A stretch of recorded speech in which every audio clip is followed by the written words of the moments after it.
Before we get into the main lecture, a couple of housekeeping things.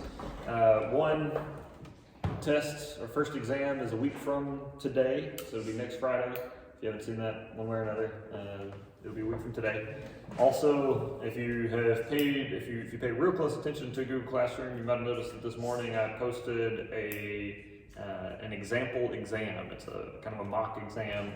I created an exam with a whole bunch of just kind of random questions about Bethel, so like different faculty and staff members and history and locations and whatnot. But I wrote the questions in the same format and same style that I write questions for the exams for this class. And so if you look at that example exam, you'll see how I write questions and what kinds of things you might have to do for the exam next week. So just, you have some kind of a sense of what kind of questions I write. And I will reiterate the warning from the first day of class. There's always people that, because they have background in church, think that they know the information well enough not to have to study and that they'll do fine on the exam, and they end up bombing the first exam. So, don't let it happen to you. Just to reiterate the warning, it always happens. So make sure you study and prepare. I will produce and post up a study guide this weekend so that you have specific things to watch out for on the exam for next Friday. Of course, the exam, everything from the course up to this point is fair game, but you have the ability, or you have the ability to check out that study guide, and pretty much everything that's going to be on the exam will be on the study guide. In fact, I usually just make the exam from the study guide after I get done making the study guide. But anything from the lectures is fair game, even if it's not on the study guide. So that's about the exam coming up. Second thing is we've already got one extra credit opportunity posted up on Google Classroom. If you answer the 4 questions from the first couple days of class, you'll get some extra credit, and I'll put that credit wherever you need it most, whatever you've done poorly in or you're doing most poorly in, I'll give you extra points in. And so make sure that you look at that if you want extra credit. There's also another extra credit opportunity that's coming up. I just found out about on Wednesday afternoon, actually.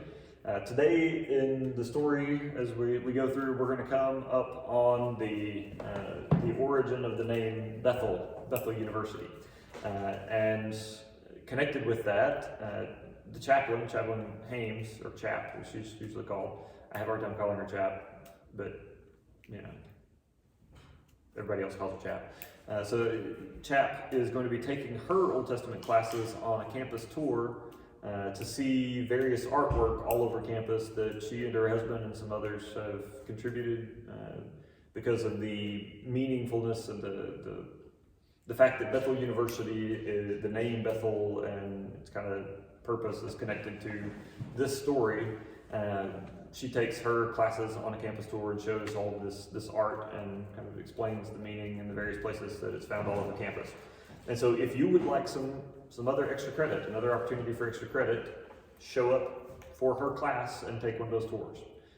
She's going to be giving the tours on Monday at 10 and 11. She has two classes, 10 o'clock and 11 o'clock in this room. And so show up at 10 o'clock or at 11 o'clock and go on that tour, and if you sign up with the sheet that she'll have, then I'll give you extra credit. But we got classes at those times. Just bad luck.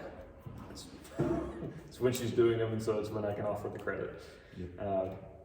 I mean, you can show up at her office and ask if she's willing to take you on a tour, and if she's willing, you just go for it. I mean, she's usually happy to have anybody asking about it, talking about them, so she'd probably be happy to take you, but for it, otherwise, the extra credit is available for going with her tours that she's taking on Monday. So 10 o'clock or 11 o'clock in here and go on the tour, sign up for it and go on the tour, and you'll get extra credit. I will warn you that you have to be here on time for those. You have to be here at 10 or at 11, because she will leave here to go on the campus tour. And so if you're a couple minutes late, she's already gone, and you don't know where to catch up to her, there's no chance for you to go on the tour and get the credit. So you have to be on time to get a chance to go on the credit. You can't be late. Any questions? Any other questions about either the exam or the extra credit? All right, well, let's get into the lecture then. So we left off with the angel coming to, or with Abraham being tested on the mountaintop and not sacrificing Isaac, as it turns out. And so after this, we have Sarah dies, Abraham's wife, Sarah dies in chapter 23. And just after this, right after Sarah dies, Abraham realizes that it's time Isaac needs to be finding a wife, and he doesn't really like the idea. He doesn't think it's right for Isaac to marry into any of the tribes surrounding them there. And so he has his servant go and choose a wife, or to find a wife for his son from among his family's tribes back in Padan Aram, or near Haran. And so he sends this servant back to find a wife for his son. And when this servant comes to the region where Abraham's family lives, he comes in and he comes up to this well and he prays and asks God that to show him which woman is the right woman, which woman is the right woman for his master's son, and to show it by having this woman offer him and his camels a drink. So he comes up, and this is not like a small thing to offer the camels a drink. Him, sure, you pull the jar down, you give him however much he wants, a mouthful or so, and then you continue on about your way. But the camels are going to drink gallons and gallons and gallons, and so that means emptying your jar multiple times in order to take care of them. So you got to go back to the well and come back with more, back to the well, come back with more. And so it's a pretty big time investment, to say, and labor investment to water all these camels. And so he said, prays and asks God for this to be the sign that this is the right woman. And he walks up to the well, gets there close, and just as he's approaching, just as he's getting there, Rebecca comes out. And it turns out that Rebecca is the granddaughter of Abraham's brother. And so it's in the family. And as I remember saying this in here last time, that makes Isaac and Rebecca first cousins once removed. But given that Isaac's parents are half brother and sister, this is really a step in the right direction for this family. They're branching out. It's getting further apart. And so, Rebecca ends up coming back with the servant and marrying Isaac, and then, that's great. Isaac is comforted by his wife following the death of his mother. He's still kind of torn up about his mother when Rebecca shows up, and so it's a great comfort to him. They go on, and a little while later, Isaac and Rebecca have kind of left their parents, or left Abraham's tents, and Isaac ends up trying to pull the same trick that Abraham did and pass off Rebecca as his sister with even the same king, Abimelech, king of the Philistines. But Abimelech looks out one day and he sees Isaac and Rebecca together, and he is caressing her. And apparently this caress is some kind of a caress that very clearly indicates that she is not his sister. And so now Abimelech knows that they are married, not brother and sister, and so he confronts them, and they end up kind of moving on, and they eventually settle and dig in a place and build a well in a place that nobody fights over it, and they settle in. And Rebecca also, she can't conceive, she can't get pregnant.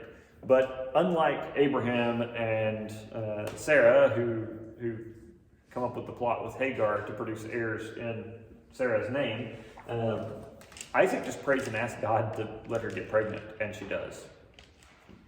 Much cleaner, a lot less drama. Just pray and ask. It's way better than doing the whole multiple wives thing. That doesn't turn out well for anybody in the Old Testament, really. In fact, that's kind of one of the subtexts of the Old Testament, is the whole multiple wives, having multiple wives was common in the culture, but that it never works out well for anybody, and so stop that. And so Isaac and Rebecca are together, and they pray, and Rebecca is able to conceive, and not only does she get pregnant, she has twins. She's pregnant with twins. And she finds this out one day because the babies are moving in her womb, and they're moving so violently that she's terrified. She doesn't know what in the world is going on. These babies are moving like they're in battle inside of her. And so she prays and asks God what in the world is going on, and God tells her that they are moving this way, or that there is this tumult inside of her because two nations are in her womb. And so these children are going to be the fathers, these boys in her womb are going to be the fathers of two nations. And the younger will serve, or the elder will serve the younger. The younger will be preeminent among them, of the two. And this may not sound like that, earth-shattering to us, because we don't really have the whole a whole lot of birth order attachment. There is a kind of branch of psychology that looks at birth order and birth order psychology. Seems to be some things there, but then it's a little dubious too. But there's some kind of personality traits that seem to follow oldest and youngest and so on, the various birth order of children. But other than kind of noticing that there's children in different birth orders seem to act a little different, we don't attach any kind of importance to birth order. That was not true in the ancient world. In fact, the eldest son was automatically expected to have what's called the birthright. And the concept of the birthright was that the eldest child, the eldest son, would inherit a double portion of the estate. And what that would mean for, say, say you had 3 children, or you had 3 sons, and it was time for the inheritance you die and the inheritance is about to get passed down. You got 3 sons, and so the obvious thing would be to split it 3 ways, right? Well, with birthright, or with this custom, instead of splitting it 3 ways, you would split it 4 ways. And so you take the number of children you have and then add 1, the number of sons that are going to inherit, and then you add 1. And so you got three sons. Well, you split the inheritance 4 ways, and the eldest gets 2 and everybody else gets 1. And so the eldest gets a double portion of the inheritance. And there's some historical, sociological reasons for this. Part of the purpose was to keep the family's wealth concentrated, instead of having it all just kind of branch out every generation, to keep the family's wealth relatively concentrated so that the family gains in prestige and power generation to generation, instead of having it be watered down generation to generation. You maintain more of it in one place. And that is supposed to help out the whole family, not just the one that gets a double inheritance, because everybody connected with them is going to be harder to mess with if there's one central kind of family that's strong enough to defend everybody. And so that was the concept of the birthright. And so because of that concept of this birthright, the eldest is going to get a double portion, and the kind of expectation that the eldest is going to get most attention from parents and most training and whatnot, it was just kind of expected that the eldest child was going to do best. And there was also a kind of social expectation that everybody younger in the family was going to look up to and follow the direction of the eldest brother. And so everybody just kind of expected that the eldest is going to be in charge and is going to do best. They're the ones that are going to go furthest and carry the family name, and they're the most important. And yet, what we see over and over again in Genesis is that it's not the eldest that God uses. I mean, Abraham was not the eldest of his brothers. And then Abraham, Isaac is the eldest, but the only child of Sarah, but not the eldest of Abraham's children. Ishmael came first. And so it's Isaac that God uses or carries the promise through. And now we're going to see that it's not Isaac's eldest, but the younger of the 2 twins that he carries that family line through. And then it'll also be later that it's not the eldest among Jacob's children, but one of the youngest that is most important in the rest of Genesis and the rest of the story. And so there's this continuous theme of God using the younger son instead of using the eldest, which is what the cultural expectation would have been. And so Rebecca is asking God about, why is there this violent tumult inside me with this baby? And she finds out, well, because it's 2 babies, and they are both going to be great and strong, and 2 nations are going to come from them, and so they're already kind of duking it out inside you. And so that's why there's so much tumult going on, why the movements are so violent. And so a little while later, the time comes to give birth. And so the babies are coming, and Esau is born first, and he's also called Edom, or Edom. Esau means hairy, or covered with hair, and Edom means red. And he ends up kind of carrying both of these names, or both names end up being associated with him because, one, he's hairy even at birth, and he's also bright red when he's born. He comes out very red. And then later he will sell his birthright for a bowl of red lentil stew. And so the color red gets associated with it. And this, for most of our story, we're going to call him Esau. That's how he's going to be referred to through most of the rest of Genesis. But then later in the Old Testament, we're going to be talking about the Edomites a lot. And the Edomites are the descendants of Esau. So, now you know where that name comes from and who the Edomites are when we run into them later. And so Esau is born. He comes out first, but just barely. They're twins, so obviously one is going to come out not too long after the other, but you can have like several hours between delivery of two twins. In this case, Esau comes out, but the next baby is holding on to him as he comes out. He's got a hold of Esau's foot. And so they name him Jacob. And this is kind of a pun or a joke about the way that he's born, because the name Jacob sounds like, or is connected to a phrase in Hebrew that means he grasped the heel, that he's holding on to the heel. And beyond that pun, that phrase, he grasped the heel, is also a euphemism in Hebrew for a prankster or a jokester or somebody that is deceptive. And so the name Jacob means a deceiver or a prankster. And this kind of still makes sense in English. There's still an English euphemism that's similar to this. I don't know how many of you have heard the phrase or have had grandparents that use the phrase. My grandmother used to say, "You're pulling my leg." That was just something she would say if she thought that I was making up a story or telling a tall tale or trying to do something to prank her or something. Say, "You're pulling my leg." It's kind of the same idea. It's a very similar euphemism. In Hebrew, it was you're grabbing my heel, or you're pulling my heel instead of you're pulling my leg. But that's Jacob. And so the name Jacob means trickster or deceiver, and you're going to see that name kind of fits him. And he does some kind of shady, deceptive stuff, especially in his early life, until he kind of meets his match in his father-in-law, as we'll see. But Jacob and Esau are born. Esau is the elder, and so he's expected to kind of be the bigger deal, the one that will do the most. And Jacob is the younger. Of course, there's only like a few minutes between them, but that's kind of the expectation.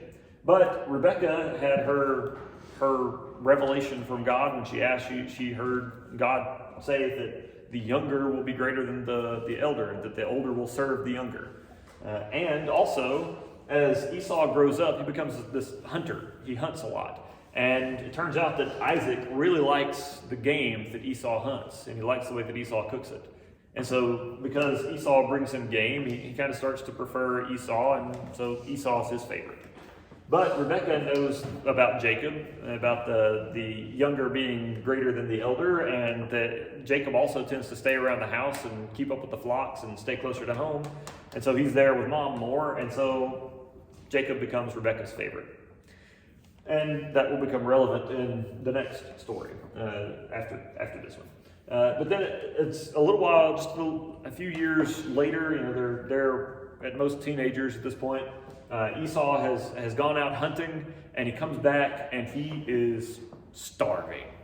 At least he thinks he's going to die if he doesn't eat soon. And he comes in, and Jacob is making a big pot of lentil stew for supper or something. So he's making this big old pot of lentil stew, and Esau comes in, sees Jacob with this big old pot of stew that he's making, and he says, "Give me some of that stew. I'm going to die. I am famished." Apparently his hunt didn't go well that day, and he wasn't bringing home anything. So he comes and says, "Give me some of that stew, or I'm going to die." And Jacob says, "I'll give you some stew if you sell me your birthright." Like, yeah. You give me your birthright, I'll give you stew. Great deal. And Esau, in his moment of teenage melodrama, thinks, well, if I don't eat something, I'm going to die anyway, so what good's a birthright to me? Fine, you can have my birthright, just give me the stew. And Jacob says, "Swear an oath." And he does. Esau swears the oath to give Jacob his birthright. And so Jacob gives him a big bowl of stew and a hunk of bread. And so Esau despises his birthright, gives it up. And there is to this day a phrase associated with this story that connects back to this story. Selling your birthright or trading your birthright for a mess of porridge or a mess of pottage, depending on who's saying it. And the phrase is usually, the meaning is giving away something or giving up something very valuable for an immediate gratification, for some kind of immediate effect. And so you give up something that's much more valuable, much more worthwhile in the long run to get something small, but you get it right now.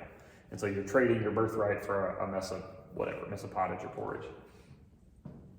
And so now Esau has given up the birthright to his brother Jacob, which is one of those kind of hallmarks of the eldest son.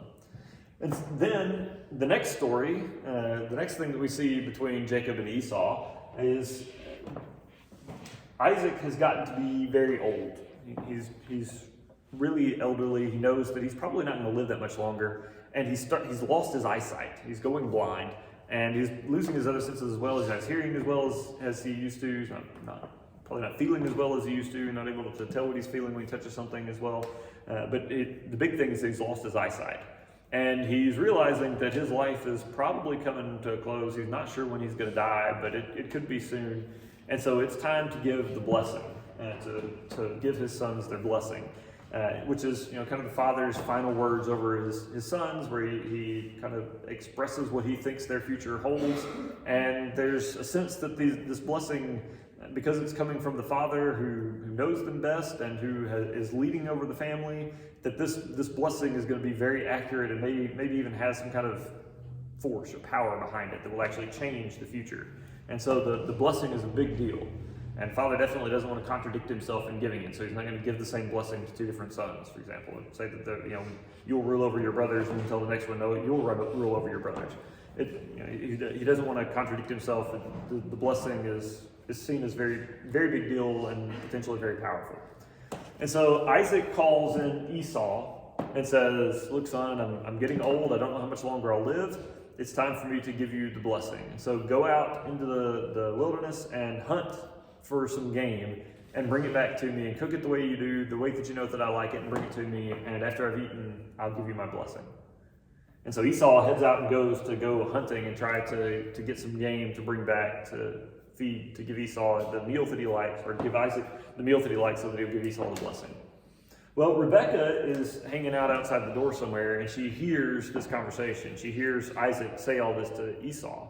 And so then she goes and finds Jacob and tells Jacob, look, go, your father just said that he was going to give Esau his blessing after he goes out and hunts game and brings it back. And so here's what you can do. You go out to the fields and get 2 young goats and bring them in, and I'll cook them up the way that your dad likes them, and you go in and pretend to be Esau and take the blessing, get the blessing that your father was going to give to Esau.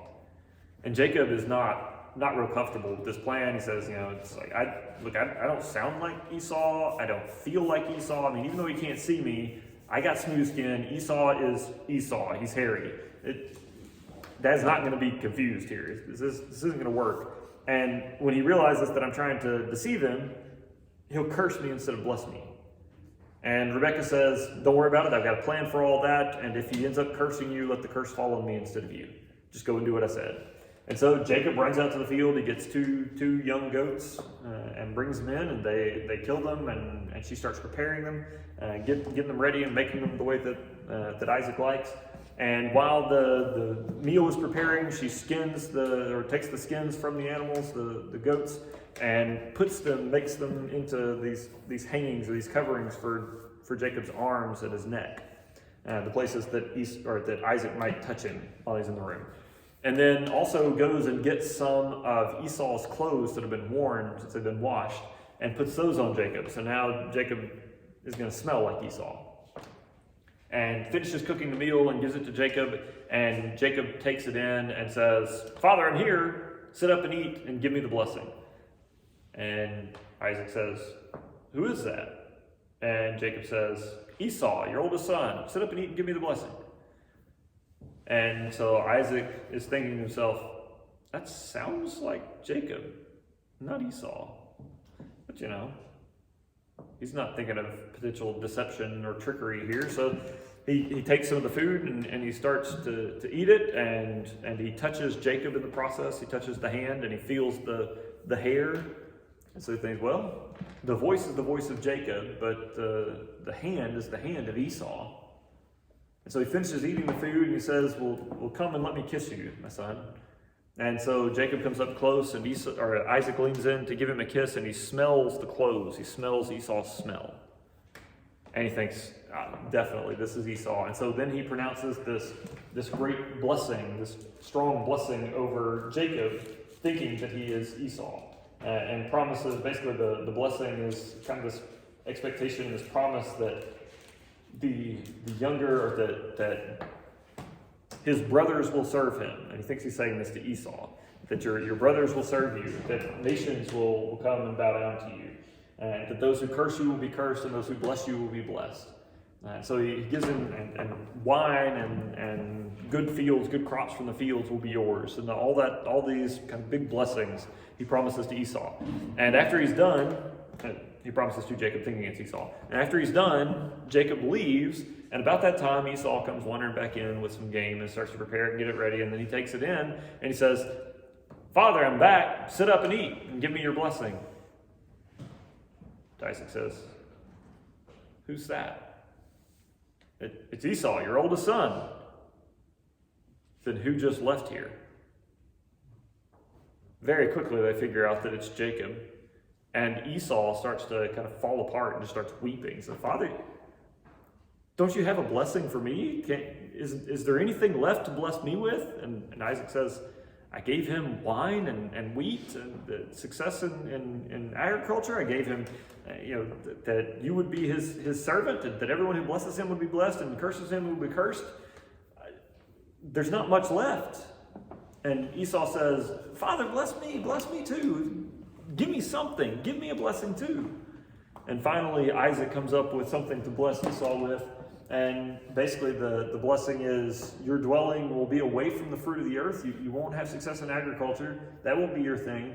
But you will be mighty in battle. And you will serve your brother for a time, but when you grow restless, you will throw off his yoke. And so he gives Esau this blessing. And then Esau goes out and he is livid with Jacob. Like, he took my birthright, and now he's taken the blessing. And he says, "The time of mourning for my father is going to end, and my father's going to die soon, and then the time of mourning will come and go, and then I'm going to kill my brother." And somebody hears that. So somebody hears him say that and reports it back to Rebekah. And Rebekah goes and tells Jacob that his brother is planning to kill him, and that he needs to run. He needs to get away. And she says, Go to my brother Laban's house and stay there for a while." And then she goes and talks to Isaac and cooks up a scheme basically to get Isaac to send Jacob there, so that Jacob doesn't wonder where he's gone and can kind of smooth some of this over. And so she goes and she talks to Isaac, and it turns out that before this point in the story, Esau has married 2 women from among the Hittites, from the tribes that aren't connected with Abraham's family, that live in this area. And there's something about these 2 women and their beliefs and the way that they act and whatever they do, and whatever it is driving Isaac and Rebekah crazy. Their daughters-in-law are driving them nuts. And Rebekah goes to Isaac and says, "Look, if Jacob marries a woman from among these tribes, my life is not going to be worth living. It's just done. That we can't let that happen."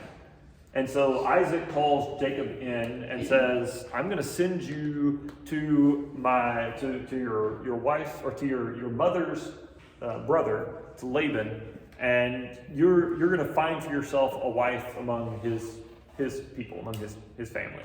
And so go there and stay for a while, and come back when you've found a wife." And so Jacob sets off, and it's kind of a rush. He's getting out quick because he doesn't want Esau to take any advantage of an opportunity there to kill him. And so he gets out as quick as he can to go, and he goes towards Laban's house. And Esau, when he hears that how much of a fuss or how much trouble his wives have caused for his parents, and how upset they are with him for marrying them, he decides that he can make it better by marrying somebody else. And so he actually goes and marries sort of in the family, and finds Ishmael and marries one of Ishmael's daughters, and thinking that this third wife will smooth things over between him and his parents. And then we're not really told how that goes for him, except that he married this woman because of his parents being upset with his first 2 choices.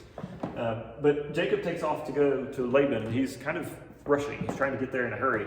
And so he doesn't bring all the equipment that he would normally bring for staying a long time, or he doesn't bother to unpack it. Whatever he's doing, he ends up laying down at night on the ground and puts a stone under his head to sleep on. And while he's there and he's sleeping, he sees this vision, or he has this dream, and he sees the heavens opened up, the skies open, and there's this doorway or this gateway into heaven, and there's this ladder between earth and heaven, this staircase, however you want to see it, ladder or staircase between earth and heaven, and there are these angels going up and down the staircase, up and down, carrying God's messages. Yep, there you go. That's what we're getting to. And at the top of the ladder, at the top of the staircase, is God's presence. God is there at the top of the staircase with all these angels going up and down. And then he hears God speak and promise Jacob all the things that he had promised to Isaac and then Abraham before him, to make the covenant with Jacob. The promise that he would inherit the land. And in fact, in this scene, God says, the land that you are currently laying on, that you're sleeping on now, this land will be yours, and that you'll be a mighty nation, that nations will come from you, and then all peoples on earth will be blessed because of you. And so this is, God basically renews the covenant or remakes the covenant with Jacob that had been made with Isaac and Abraham before him. And so Jacob is now the child of the covenant, the one that is carrying the covenant forward. And then Jacob wakes up in the morning and he's had this vision, and he realizes, like, this is a special place. There's something different about here. In fact, he seems to think that this is the place where heaven and earth meet, and the gateway of heaven is right here.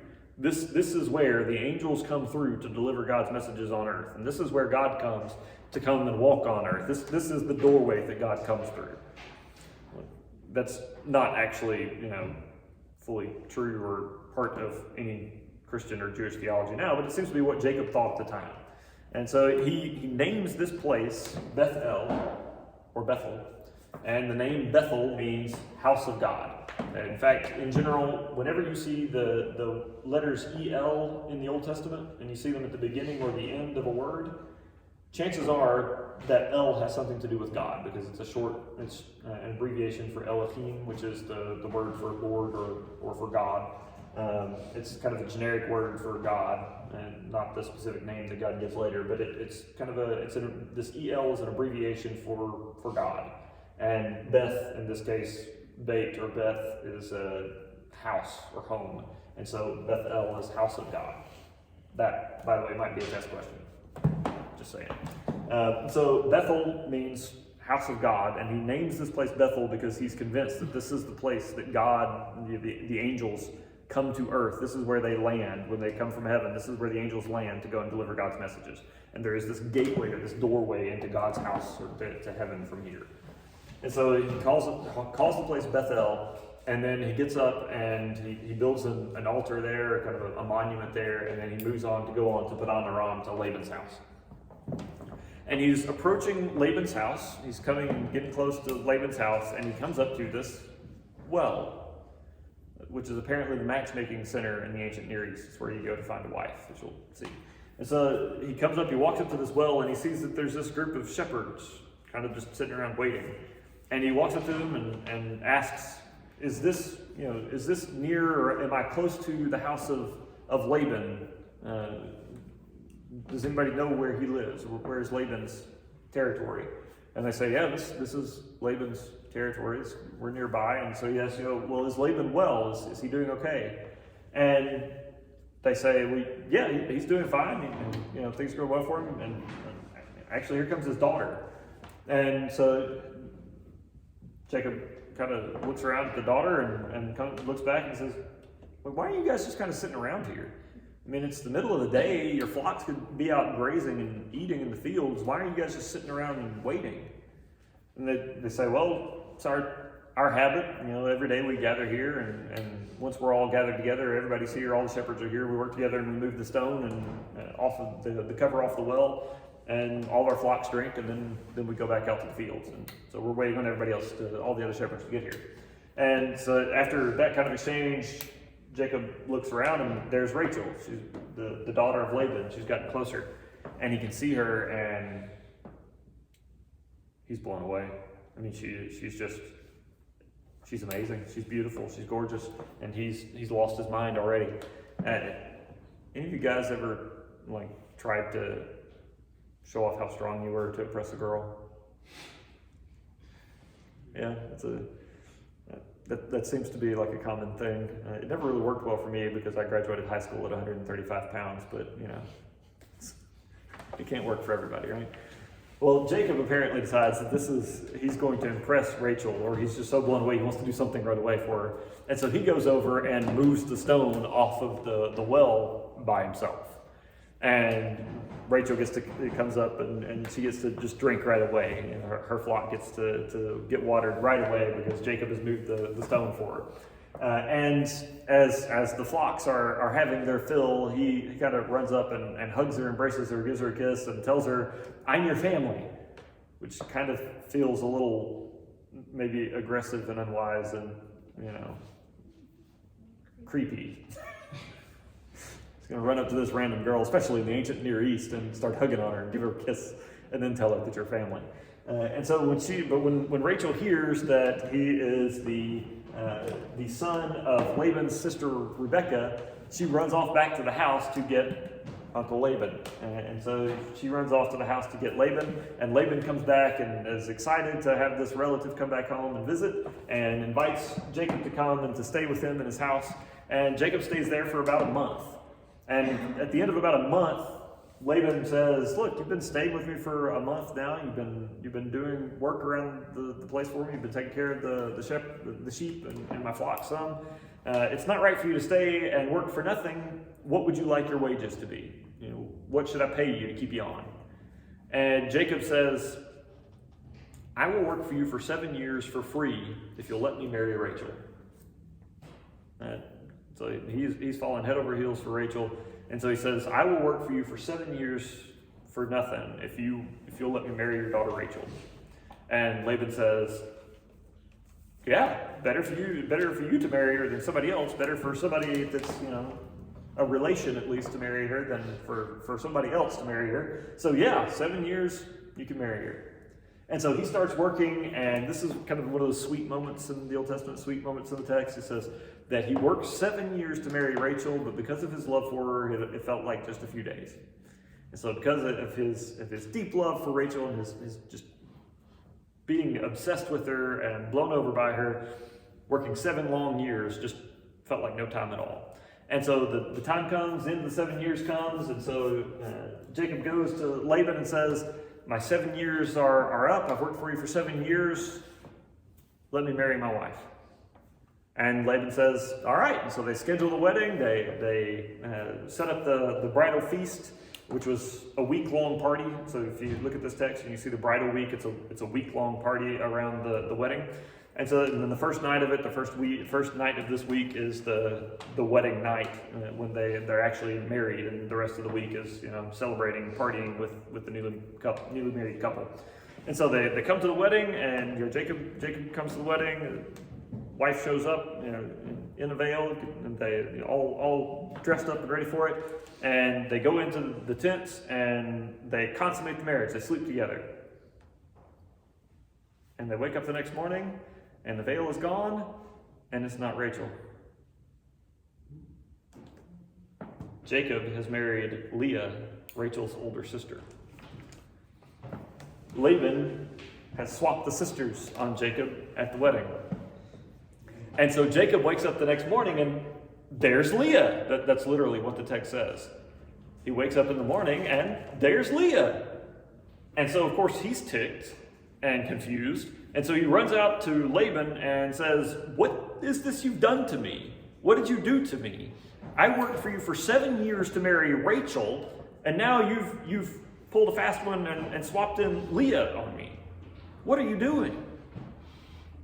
And Laban says, "Well, it's not our custom to marry the younger daughter before the older daughter. So tell you what, you work for me for 7 more years, and you can marry Rachel too. In fact, finish out this week, the bridal feast for Leah, and we'll just go ahead and give you Rachel, and you can get married to her right now, right after this week, and then you can work for 7 years for me to pay off your debt for her." And Jacob really wants to marry Rachel, and so he agrees. And so he finishes out the bridal week for Leah, And then he immediately marries Rachel and has a week-long party for Rachel. And then he starts his 7 years of work in order to have the right to marry Rachel, his agreement. And so, yeah, now he's married to 2 sisters.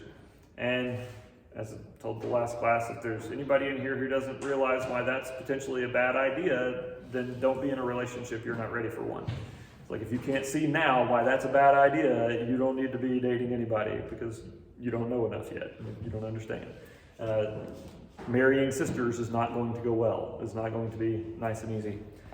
So he's now married to the 2 sisters, and Leah is very aware that she was just kind of lumped in, that Jacob didn't want to marry her. That's not what he was after. He was trying to marry Rachel, and her dad pulled a fast one and got her married.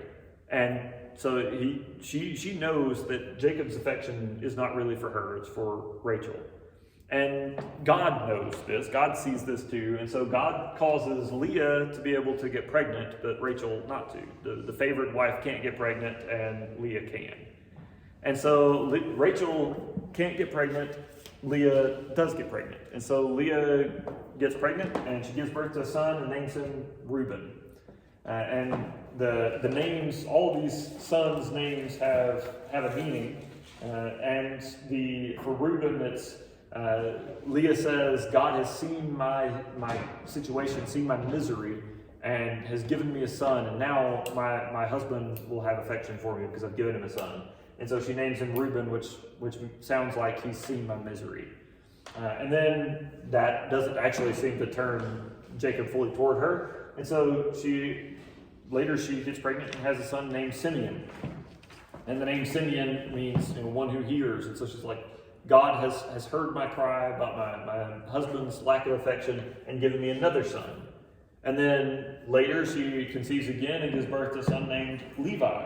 And that's, it sounds like the word for attachment or attached. And she says, now surely after 3 sons, my husband will be attached to me.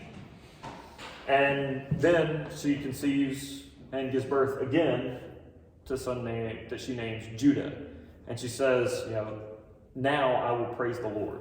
And so Judah sounds like the word for praise. And so that's where his name comes from.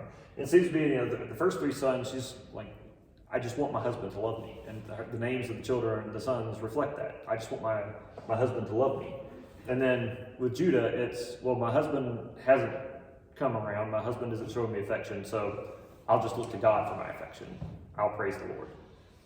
Well, at this point, Rachel has realized that she's not having children, and it's really bothering her that she's not having children. And so she goes to Jacob and she says, give me children, or I will die. And Jacob looks back at her like, I'm doing all I can? It's like, I'm doing my part. And what he actually says back to her is, am I God? It's God that's kept you from having children, not me. I'm doing what I can. And Rachel says, all right, take my servant Bilhah and sleep with her and have children for me. Yeah, this is like a real familiar theme at this point, right? This family doesn't seem to really get over the past mistakes. They just repeat them in different ways. And so he says, take my servant Bilhah and sleep with her and produce children for me. And so she does. He does. He takes Bilhah and sleeps with her, and she becomes his wife. And she has a son named Dan. And the name Dan has to do with vindication, because Rachel says, the Lord has vindicated me through my servant Bilhah. And then a little later has a son named Naphtali. And she names him Naphtali. This has to do with victory. And she says, now, God, I have struggled with my sister and emerged victorious. It's like, I don't know what game you're playing, but at this point, you have had 0 children. Your servant has had 2 children in your name. Leah's had 4 children. The score doesn't add up. I don't see how you're victorious. But she names the child Naphtali. I have overcome my sister. Well, at this point, apparently, Leah is starting to feel some pressure. That Rachel's servant Bilhah is having all these children, even though Bilhah is actually his wife now, not just a servant. And so Leah goes to Jacob and says, take my servant Zilpah, sleep with her and produce children. We're up to the fourth wife now. And so Zilpah starts having children. So we have Gad, and then we have Asher, and she produces the two children, and now Leah's starting to feel caught up. And then there's this weird scene where apparently all the ladies have worked out a schedule for who gets to sleep with Jacob when. So that they've worked out a kind of timeshare arrangement around their husband, apparently. And Leah wants to jump the line, and Rachel hasn't gotten to have any children yet, and she wants something to help with that. And so one of Leah's sons has come back with some mandrake roots. And apparently mandrake roots were thought to be an aphrodisiac or a fertility aid. And so Rachel goes to Leah and says, "Give me some of those mandrake roots." And Leah says, "I'll trade you mandrake roots for your night with Jacob." And so they work out a deal, and Jacob's coming back from the fields, and Leah goes out and says, "I bought you with mandrake roots, come on." And takes him back to the tent and sleeps with him. And Leah gets pregnant again and has Issachar. And then a little later, gets pregnant again and has Zebulun. Well, finally, God hears Rachel's plea, and God allows Rachel to conceive and have a son, and she gives birth to a son named Joseph. And then later, significantly later, she will get pregnant again. Rachel will get pregnant again and have a son, and she'll die during childbirth. She'll die right after giving birth. And she wants to give the child a different name than this one, but Jacob changes the name to Benjamin, which means son of my joy. And so Jacob ends up having these 12 sons. And these names are important and will show up on exam because these 12 names end up becoming tribes of Israel, with the exception of Joseph. Joseph ends up being the kind of central character for the rest of Genesis. He's the one whose story we're going to follow after we get done with Jacob's story. And Joseph is... He doesn't become a tribe on his own. His name isn't used as a tribe. Instead, Jacob ends up blessing both of his sons, the sons of Joseph, and those two sons both end up becoming full tribes. So the descendants of the sons become full tribes. And so the tribes of Israel end up being named after, or keeping the names of all of these children except for Joseph. And for Joseph, it'll be his two sons' names that are kept as tribes.